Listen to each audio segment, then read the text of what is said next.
Hi guys, this is Team UmiZoomy and we are going to do our interview. My name's Jessica and my teammates are Mitchell and Ruby. Hello. And I'm Miss Benzie.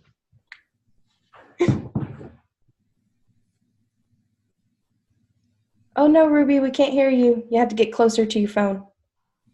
Gus, Is how it many muted? times can you divide a number in half? There is no limit to how many times you can divide something.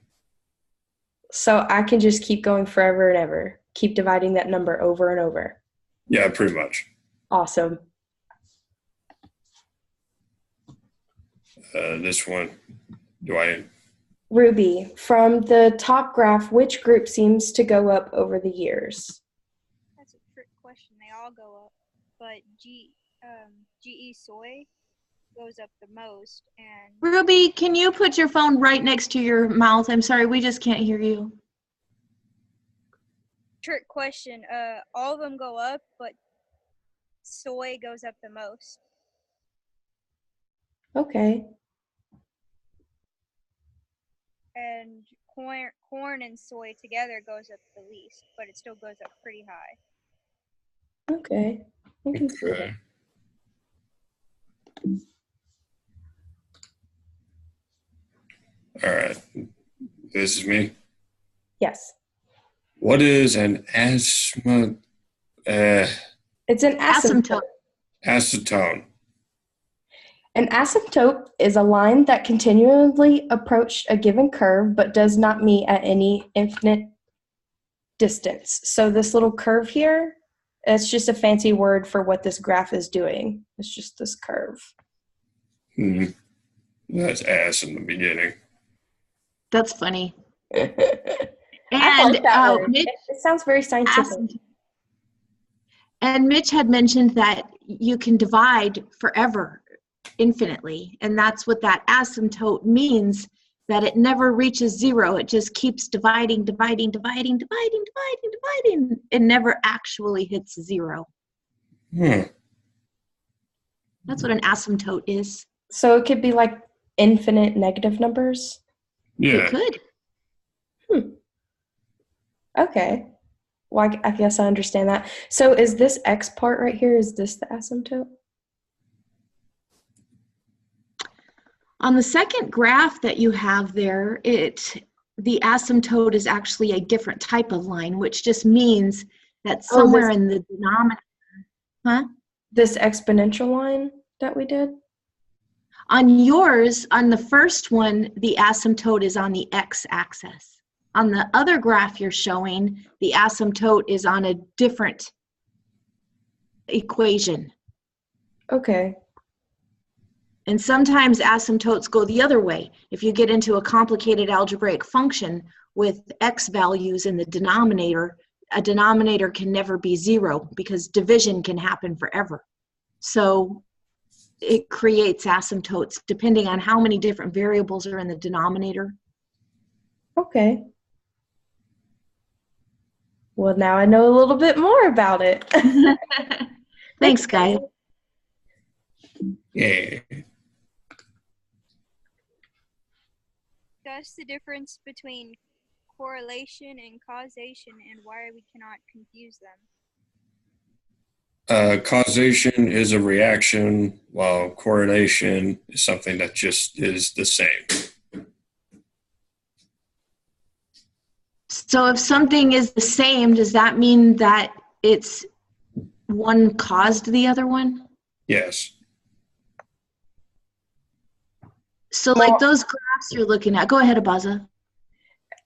I mean, I think causation, if something is causing something, wouldn't that be causation? But correlation is they're both happening at the same time, but that doesn't necessarily mean one is causing the other. Okay. So with these graphs, I kind of don't understand about it. I mean, I do, but I don't. I understand that in our graphs, we can't really say that the GE in corn is causing autism. That's right. Even We though it's- cannot say that autism is causing people to plant those GMO crops. We can't say one is causing the other one, but we can look at the data and say, wow, there's a very tight, strong, positive correlation that these two things are growing together. Could they be related? And then we might research how they could be related, and we can even prove they're not related, or we can do things to prove they are related, but those are very complicated things to do. So why they don't do that, or whether or not they have done that, we don't know. So we can only, sorry. Does that help? A little. So we can look at data and we can find relationships in it, but we can't say just because there is a relationship, we can't just say that that one caused the other one just because there's a relationship. So there could be many reasons. One student put in his Excel report that yes, it might look like there's a strong correlation, but are we accounting for the fact that there are more people than there used to be? People are living longer, so we have a greater population. He said, where are the numbers to show what that makes up for? So there are a lot of variables that we don't see in this. So this is part of the course, is judging this data to see what we think about it. Do we believe it all just because it's reported? You know, is it really as bad as it looks? My personal opinion, yes. But, you know, there are a lot of other things to be studied before we can say for sure that it causes it. How do we truly know which sources to trust? My personal life, I choose people who have credentials, who have done a lot of research, reported, written, peer-reviewed papers. And when I get that kind of, and also I always look for people who are using new information. The people who stick with old data that's 50 years old just because it's the same data they've been using, I run from those types of things. I like to see modern, current research from people who are doing a lot of it and who are publicly reporting it. So I look for those types of sources, and that's how I choose. And then, for example, these graphs that you guys did here, I did find the same data reported from multiple different, very respected sources. So it felt very strong to me that this data was more reliable than the data that you guys studied from the the government nutritional place, because I couldn't find a scientific report anywhere that supported what they said. Would those have been on the resource page, like the very bottom of the web page that we could look into? Yes, if you go to the links, all of this data is reported by government sites, and you can follow the research by following, I call them breadcrumbs. That's not just I call them that, but they're called breadcrumbs. And you just follow links and it will give you where the real research papers are very complicated to read, and they have lots of little tiny numbers and statistical lingo that is very difficult to understand. I appreciate the people that go in and dumb it down for us who can't understand that. Me too. Okay. Good questions, you guys. Ruby, does ibuprofen wear off over time, and how much does it wear off in almost 2 hours, 1.9 hours?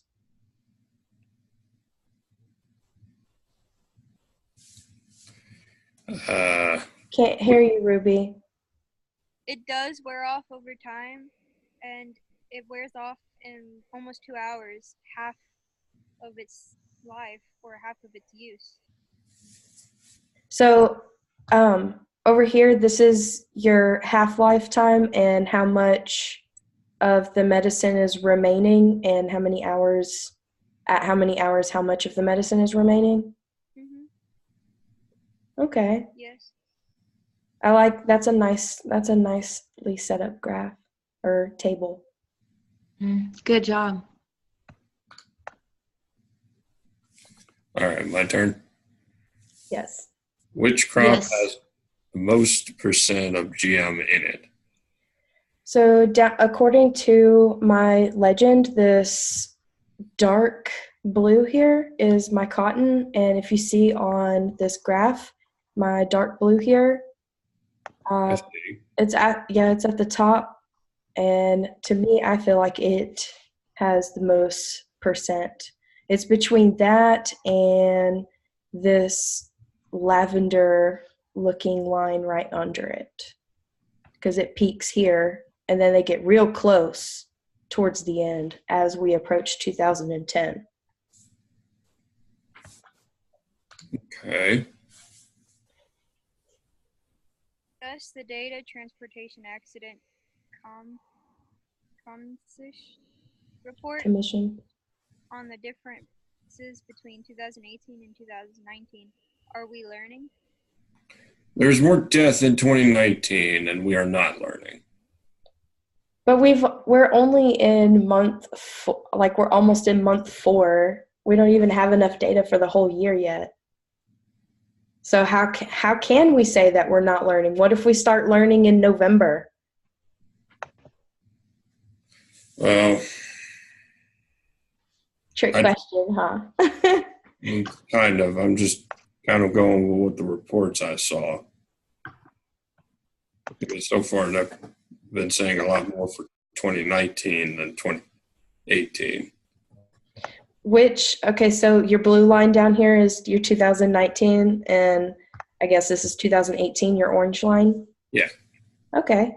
I can see the difference. I can see why this graph would make you think that 2019 would, in fact, we would be dying more than in 2018. We're trying, but It is interesting that the 2018 data was taken over an entire year. And what Abaza was getting at is that the 2019 data is only a report from January and February.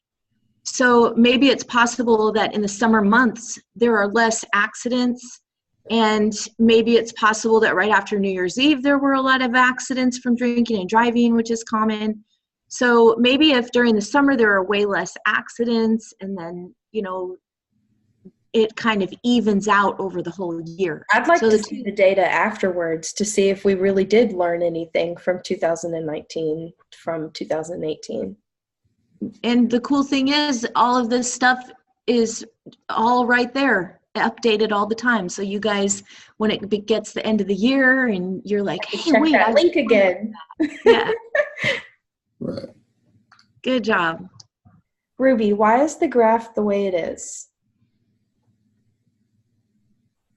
As the health groups get smaller, or not smaller, the health groups get bigger,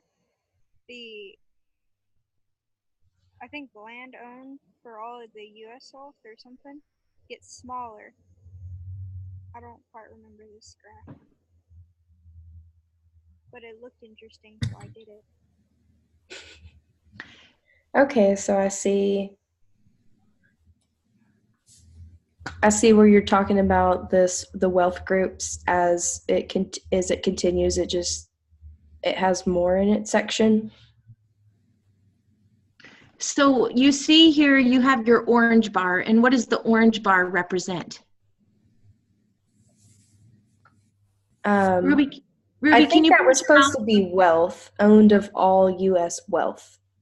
Okay, and then the blue bars are the actual people, right, Ruby? I'll just tell you, the blue bars are how many households, and the orange bars are how much money they own. Oh. So when you look at that very first bar, that's blue, and that's about 1% of the population. I'm trying to see the screen because I don't really remember exactly, but that little tiny blue bar is some very small percent of the 1% of the whole population of the country, and they own 40% of all the money. Okay. And then at the other end of the spectrum, your blue bar is 40% of all the people in America, and they only own less than 1% of all the money. So we're looking at a huge difference in how a little tiny bit of people own most of the money, where the other part of the money is owned by nobody. I mean, they have to split up all that money between them. And so this The is blue- like more like rich people like Bill Gates and stuff. Yes. And then on the other side, that big blue tall bar is us. Okay. And we share, all of us are in that blue bar, and we share that little tiny orange bit of money. I wish I was on the other end. Goals. I know, right? That's right. I mean, heck, just to get over a little bit to the right of the middle, it will be good, Right? Kind of like somewhere in here. Yep. Good job, you guys. What is the standard deviation of the collection of data presented in the graph? Okay, so the standard deviation is 0.597443224, and I found this using Excel. I only know this because I used a fancy formula in Excel using my collection of data based in this chart. And that's the only way I know how to do it. So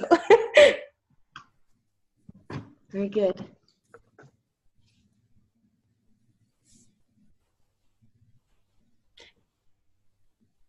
Ruby, can you put your face right next to the phone, please, and ask the next question? Explain how standard deviation and coefficient variation measures the spread of data. The data makes it have different sizes. Because usually it changes from depending on what data it is, like what's it for and whatnot. So it shows us kind of like how thick or how much space in between our lines on our graph is? Yes. Okay. Thank you. Ruby, from the graph in the chart, who seems to drink more and who drinks less? And Ruby, go ahead and Hear put you. From the chart, it says that people younger, from like 16 to 24, do it more, but they're starting to do it less as the time goes on. Like in 2016, they're half of what it is in 2007, and older people seem to have drinking less in 2007, but significantly less than 2016 still. Very good, Ruby. Thank you.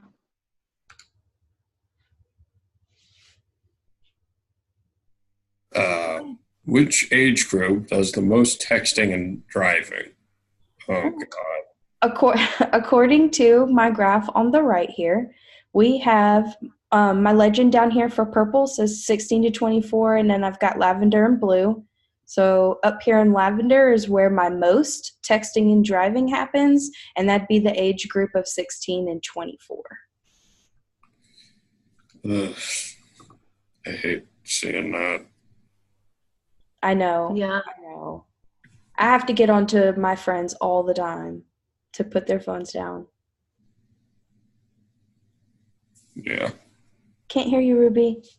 I only use my phone in the car for music. That's Well, good. that's different. Different. You're not messing with it. You're just letting it play like a radio. Yeah. Explain where your federal income tax dollars are spent. To politics run the government, the armed services, and other stuff for the country. Okay, so on your graph here to the left, is this all the different things that we pay our taxes to? Yes. Okay. And does your graph on the right, 1 through 7, does it kind of follow? Yes, it follows it. Okay. Thank you. There is a lot over here for this Medicare. Mhm. Yes, and for next semester, I didn't get to do it for this semester, but I'm working on a scenario. We're actually going to look and see how much of our federal money that's spent on Medicare goes to different things in Medicare. And we actually find out that almost 90% of that Medicare money goes to problems occurring from obesity. Oh, wow. Huh. Yeah, it's really amazing, all of the different physical elements that we have from food. But that's for I next wonder semester. if there could be a correlation between the two. I wonder too, or a causation. We can show the correlation. Is there a causation? We could go into bioscience and find out for our own selves.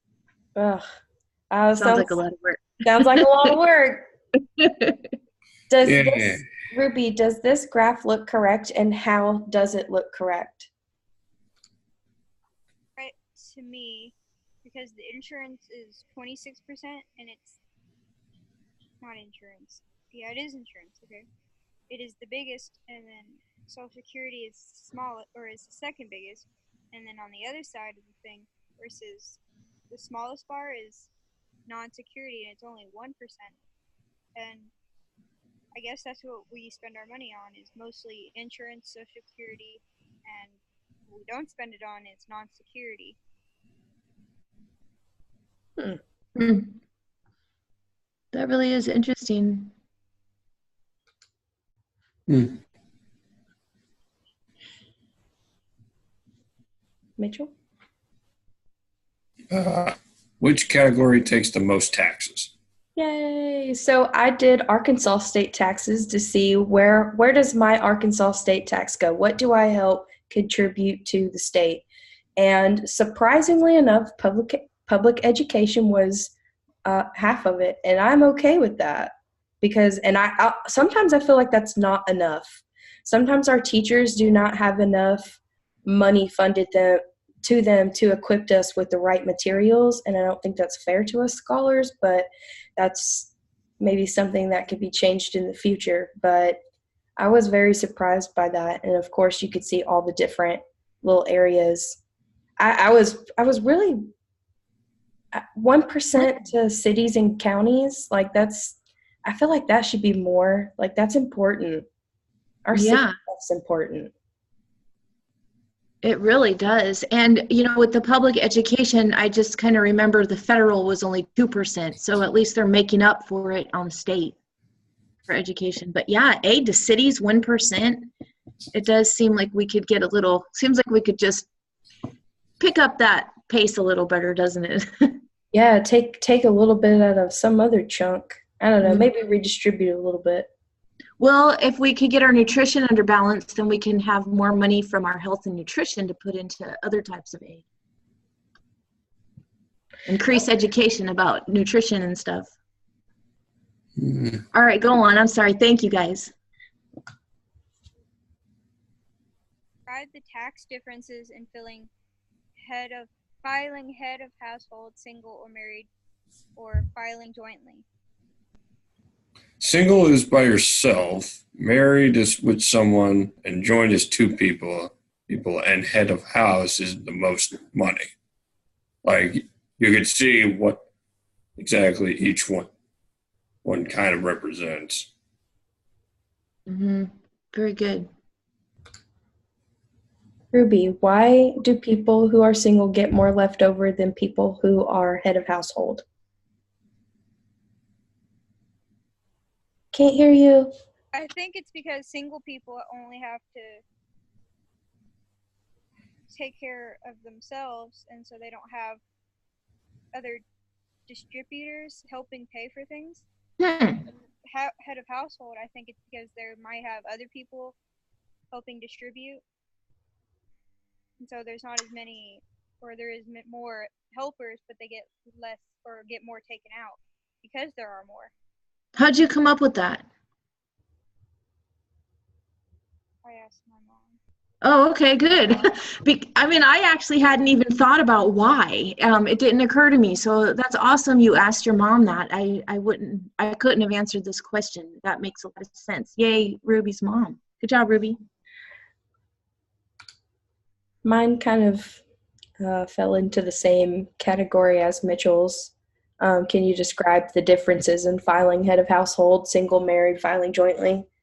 And here I just kind of put all the graphs for what was left over. And here for head of households, you could see that there's not much left over. You're paying more taxes in, and there's not really that much of an increase in pay. And then, you know, in the single life is there, you have more left over and you do pay more taxes and you have a little bit of more of an increase. So, and then married, which is currently what I'm in, is it's kind of well balanced all around. So like you pay in, you get some back, and then it just kind of, I've seen on these graphs, it just kind of all balances itself out. I don't know which one's more beneficial. It almost seems like being single is more beneficial, but. That is hard to say. You could file as single and still be married. Yeah, but I think that would hurt us if we did that. Because since we are married, they still consider like it's like a married but filing separate, and I think that hurts you. Or you can tell them you're not married. But I am married. Well, you can't do that because they have all of your information in their computers, and it would show up with a big red blinking light. Yeah, I can't file single. That would get me into trouble with the IRS, and I do not want to get arrested for fraud. No. All right, let's keep going. I think that's the last question. Wow. Yeah. Very nice, you guys. Excellent job. Bravo. Well, thank you guys. I've had fun doing these videos with you. I'm really happy. I'm proud of my team. My team members. Me too. Good work, you guys. Have a fantastic afternoon. All right. See you later. All right. Bye, everybody. So we're good? Yep, we're good. You're good. We're good. You rock. I rock. We rock. Yeah. Okay. Bye, everybody.